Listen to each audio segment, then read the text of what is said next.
The constant crying at night is unbearable. Make it stop. I never thought someone would seriously say such lines, in this day and age. Get out already, go camp somewhere. Fine. Huh? Just don't complain no matter where I sleep. My name is McKenna, 28 years old. Currently on maternity leave, I worked as a freelance illustrator. I've loved drawing since I was a child. Despite being told by parents and friends that making a living from drawing is impossible, I kept practicing. As a result, I started getting significant projects. By the way, the biggest project so far was illustrating a famous novel that even became the basis for a movie. Not only for the substantial reward, but also for the pride of having my art seen by many, I cherish the jobs I've taken. Before becoming independent and freelance, I worked for a design-related company. I met my husband Judah through work. He praised my art, saw infinite potential, and supported my dream of becoming independent someday. He is a charming and understanding man, 10 years older than me. I believed I could find happiness with him, and we got married. And now, after about a month since giving birth to our first child, a son named Timothy, I am back home from my parents' place with him. The chaotic atmosphere in the house caught me off guard, and I find myself in a state of mental paralysis. Finally, you're back. Hurry up and clean this mess. The floor barely had space to step on. Discarded clothes were scattered, and none had been washed. The room reeked of rotting garbage, making it painful to breathe, and I hurried to the window. Since giving birth to my son, I've been living at my parents' house. However, my mother passed away when I was still a student. It was a bit of a dilemma to rely on my single living father, but Judah was super busy for work and my dad offered help, so I went back home for just a month. During that time, Judah's mother, who lives nearby, was supposed to be checking on him, but why is everything in such a mess? Well, you see, Mom hurt her back, so she couldn't come to do the housework. It was tough. But it's good you're back now. Hurry up and clean. I just got back, and did not expect this at all. I need to feed Tim first. You can do it after. I'm counting on you to finish it today. With that, he quickly retreated to the bedroom. Despite being the one who made the mess, he seemed to have no intention of doing anything. Before marriage, he was dependable and had a comforting presence, but after marriage, he completely changed. Being betrayed is exactly what it felt like.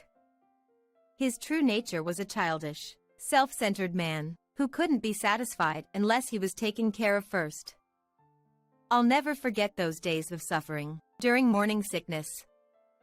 Kenna, I'm hungry. He demanded meals with a tone that implied it was natural for me to do it. Despite not eating anything but jelly since morning and me being bedridden, he even came to wake me up just to ask me to move. Despite explaining the situation multiple times and asking him to prepare his own food, he casually said, "Pregnancy isn't an illness. Do you not care about me?" And uttered lines like a bad husband in a movie. Reluctantly, trying to make something light and low-smelling, he drops a bomb with, "I want a pork schnitzel. Give me a break. Just passing by the supermarket's deli section makes me feel like I'm going to faint from nausea." Even with tears appealing to him, he becomes extremely sulky and irritable. "No, I want a pork schnitzel. Pork schnitzel. How about I buy it for you?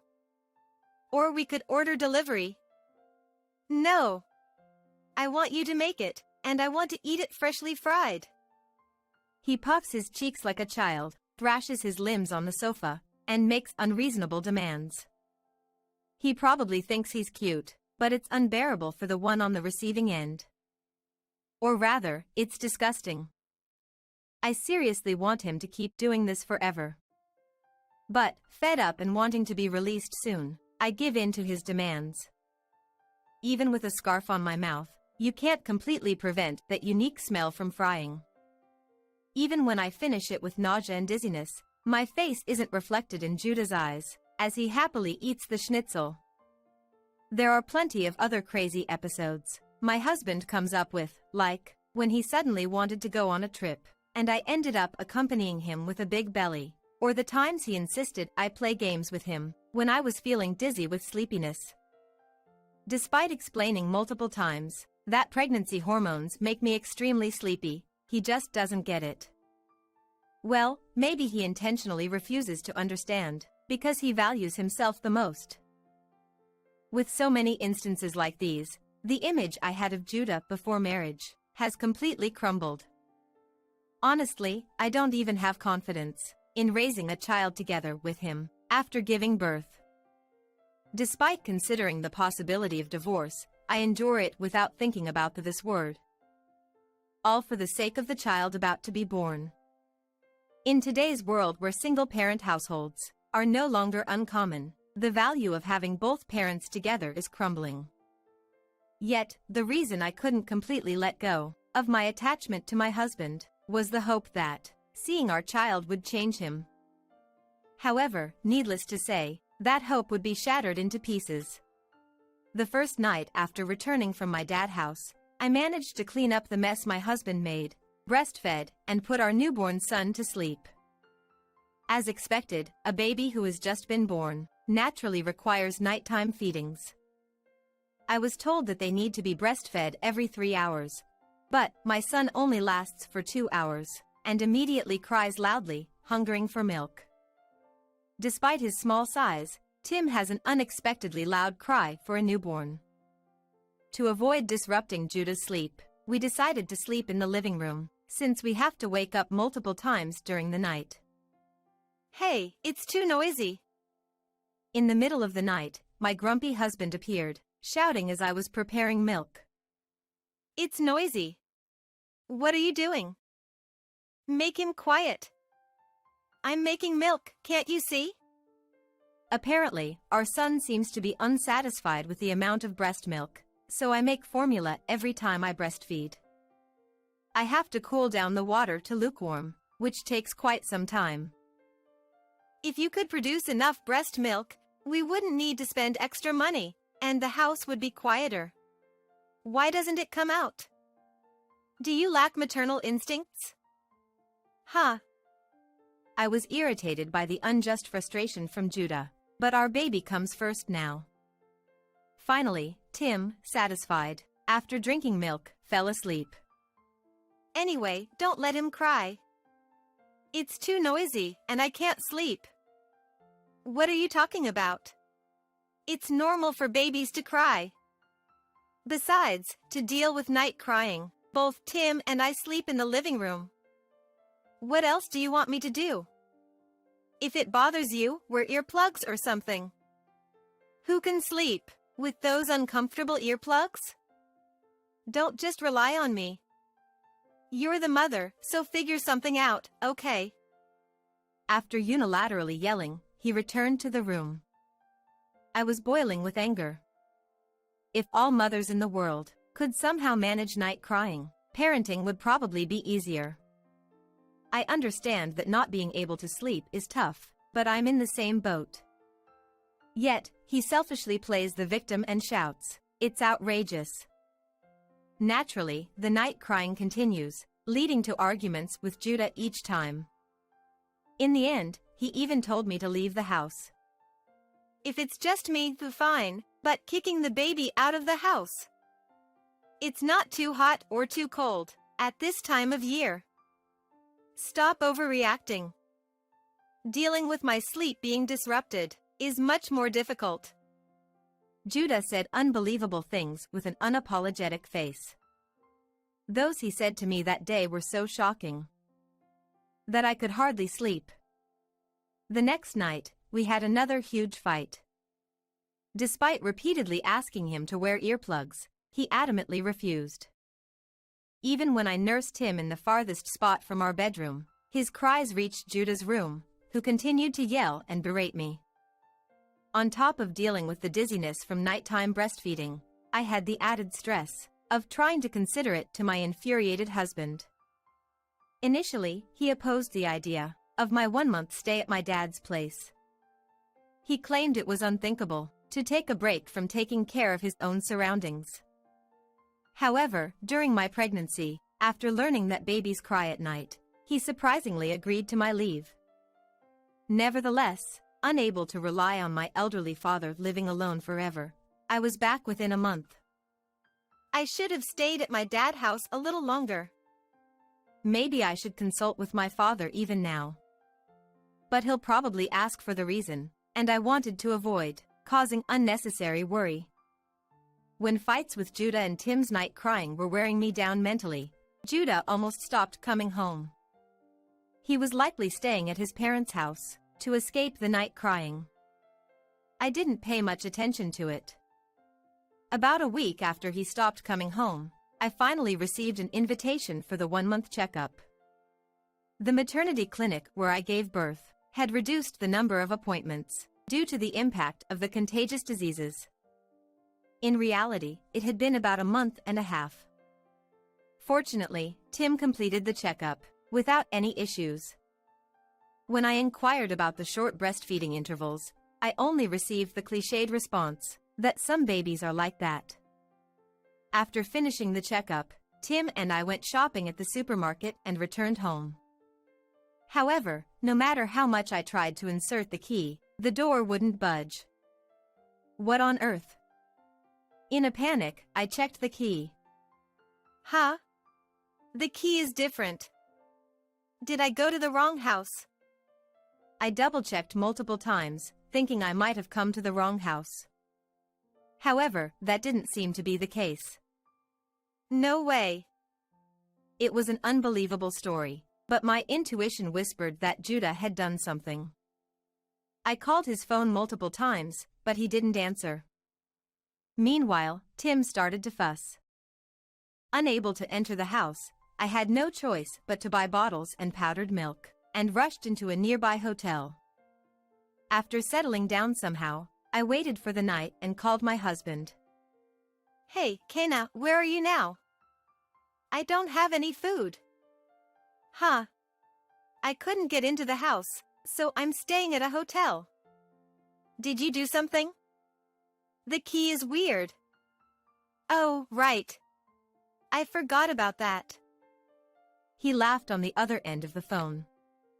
Why the heck? No matter how many times I told you, you wouldn't stop the baby from crying. I didn't want to do this either, but I had no choice to protect myself. You're the worst. As I expressed my contempt, he suddenly retorted. Do you have any idea how much I've been suffering from lack of sleep lately? Don't come back until the night crying stops. Go live outside or something. I couldn't contain my anger at this unbelievable statement. Still, I managed to restrain my anger while pinching my arm. Fine. But remember, you won't complain no matter where I sleep. You can't expect a 0-year-old baby and me to live outdoors. After saying my piece, I hung up the phone. Then, I grinned while looking at the contents of my wallet. He still didn't know that there was a credit card in my wallet under his name. Today, I happened to need it for an errand, and luckily, I had it. Timmy, we are having a new life starting from tomorrow. From the next day onward, I moved from hotel to hotel with Tim. Since I was kicked out with just the clothes on my back, I had to buy everything again, including things for Tim. All expenses were paid with Judah's card. We decided to stay in hotels, advertised as baby-friendly, to avoid bothering other guests with night crying. Again, all these expenses were covered by Judah's card. These baby-friendly hotels had plenty of baby goods, and I could spend quality time with my son. Continuing a lavish lifestyle using Judah's card for a month. My phone was blowing up with calls from Judah. He must have received a terrifying bill. Of course, there would be an alarming amount. After all, Tim and I have been living in hotels for the past month. Hey, an insane bill arrived. Did you steal my card? Don't say such nasty things. I had it in my care because of your errand. You forgot and kicked me out. I did say, right? Do not complain, no matter where I stay. He fell silent with frustration. Later, at his request, we arranged a discussion just between us. A friend of mine agreed to take care of our son at short notice.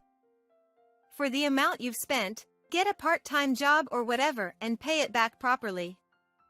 What you did is theft, you know?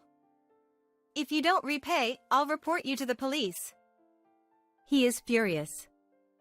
Despite having kicked me out with just the baby, he's the one getting upset. Are you in any position to be angry? Especially when you're having an affair. Huh? In front of my momentarily speechless and sweating husband, I displayed a set of photos. Yes, he stopped coming home and was living with his affair partner, a team member from his workplace. I had suspected his actions, so I secretly hired a private investigator to look into him. And, it turns out, I got concrete evidence that he was completely in the wrong. What's even more unforgivable is that, on that day he kicked me and our son out, he brought his affair partner into the house. There's a perfect photo of Judah and his affair partner, happily entering the house, arms around each other. Forgive me. It was just playing around with her. You're the most important to me. Apologizing as if turning his hand, he tries to get close. There was a time when I found such behavior cute, but now it only infuriates me. No, impossible. I want a divorce. If we divorce now, I'll offset what I spent as compensation. I proposed waiving the compensation to Judah. I intend to receive child support properly, but I no longer felt the need for compensation. Don't you think it's a good proposal? It means you paid less in compensation than the market price. My whisper seemed to move him. And finally, he agreed to the divorce. By the way, my revenge is not over yet. I set the condition for Judah to offset the compensation he pays me and the amount I spent on a month-long luxurious lifestyle. However, there is nothing written about claiming compensation from the affair partner. I had no intention of forgiving the other woman. With the help of a lawyer, I went through legal proceedings and received $10,000 in compensation from her. However, she is not keeping quiet. Feeling unfairly forced to pay money, she went to Judah's workplace, shouted loudly, and exposed his misdeeds to everyone. Wait, don't say that. But it was too late. Trying desperately to defend himself made him look even more untrustworthy, and no one at the company trusted him. In the end, he deviated from the career track and was transferred to a subsidiary in the countryside. In the period leading up to the transfer, he was looked at with disdain, gossiped about, and ignored by female employees, making it quite a tough time. As for me, with my father's help, I found a daycare for Tim and resumed my work as an illustrator. If I can receive orders like before, I can earn twice as much as Judah used to contribute to our living expenses. Even on my own, I'll raise my son splendidly. Honestly, I feel sorry for taking a father away from Tim so soon after his birth. Even so, I believe that it's better to have only a healthy father. Tim, you slept well yesterday. At 3 months old, the nighttime crying has improved a bit. Still, a small baby cries loudly to convey their feelings. We, as parents, have an obligation to listen to that voice. Are you hungry? That's why, a father who would kick us out of the house just because the baby is crying. We don't need them, right?